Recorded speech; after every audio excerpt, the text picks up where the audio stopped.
Hello guys, ഇന്നൊരു surprise ഉണ്ട്. ഇന്ന് നമ്മുടെ പ്രിയപ്പെട്ട ഒരാളുടെ ബർത്ത്ഡേ ആഘോഷിക്കാൻ പോവുകയാണ്. അപ്പം എല്ലാവരും ഉണ്ട്. അപ്പോൾ നമ്മളെല്ലാവരും കൂടെ ആ ലൊക്കേഷനിലേക്ക് പോവുകയാണ്. നമ്മുടെ കൊച്ചുചേട്ടൻ നമ്മുടെ സ്വീകരിക്കാൻ നിൽക്കുകയാണ്. അപ്പോൾ നമ്മൾ ലൊക്കേഷനിൽ എത്തിയിട്ടുണ്ട്. അങ്ങനെ നമ്മൾ ബർത്ത്ഡേ ഗേളിന് സർപ്രൈസ് കൊടുക്കാൻ വേണ്ടി ഒളിച്ച് നിൽക്കാൻ പോവുകയാണ്. അപ്പോൾ നമ്മളിവിടെ എല്ലാവരും ഒളിച്ച് നിൽക്കുമ്പോൾ ഒരാൾ ഒരു സൈഡിൽ നിന്ന് ഭയങ്കര പ്രാർത്ഥന, ഈ പാർട്ടി ബോംബർ എങ്ങനെയെങ്കിലും പൊട്ടണേന്ന് പറഞ്ഞു.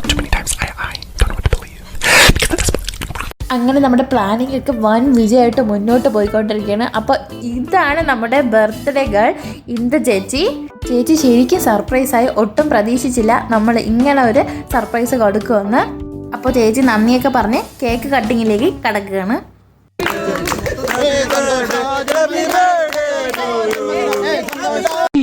ആളെ பார்த்தா ഡമ്മി പിശാർക്ക് ഭയങ്കരமான ആളാ இருக்கேடா. ഈ റെസ്റ്റോറൻറ്റിൻ്റെ പ്രത്യേകത എന്താണെന്ന് വെച്ചാൽ അടിപൊളി ആംബിയൻസ് ആണ് ഇവിടെ. അപ്പോൾ നമ്മൾ ബർത്ത്ഡേ പാർട്ടിയൊക്കെ ആഘോഷിച്ചിട്ട് അടുത്ത് ഫുഡ് കഴിക്കാനായിട്ട് പോവുകയാണ്. അവിടെ ഇരുന്നുടനെ തന്നെ നമുക്കൊരു വെൽക്കം ഡ്രിങ്ക് ഒക്കെ കിട്ടിയായിരുന്നു. നമ്മളപ്പോൾ ചിയേഴ്സൊക്കെ അടിച്ചു. അപ്പോൾ എല്ലാവരും അവരവരുടെ ഫുഡ് ഓർഡർ ചെയ്തു. കുറച്ച് പേര് ബിരിയാണി, കുറച്ച് പേര് ഊണ്, കുറച്ച് പേര് ഫ്രൈഡ് റൈസ്. നമ്മൾ നൂഡിൽസാണ് ഓർഡർ ചെയ്തത്. അങ്ങനെ എല്ലാവരും അടിപൊളിയായിട്ട് ഫുഡൊക്കെ എൻജോയ് ചെയ്ത് കഴിച്ചു. അപ്പോൾ ഇവിടുത്തെ പരിപാടികളൊക്കെ കഴിഞ്ഞു. ബാക്കി പരിപാടി നമ്മുടെ സ്റ്റുഡിയോയിലാണ്. അപ്പോൾ തിരിച്ച് സ്റ്റുഡിയോയിലേക്ക്. അപ്പോ ചടങ്ങ് തുടങ്ങല്ലേ? പിന്നെന്താ, വിത്ത് പ്ലഷർ. എന്താ പേര്? പി ധർമ്മേന്ദ്ര. നല്ല പേര്. ബൈ ദ വേ, എന്ത് ചെയ്യുന്നു? ചായ ചോദിക്കുന്നു.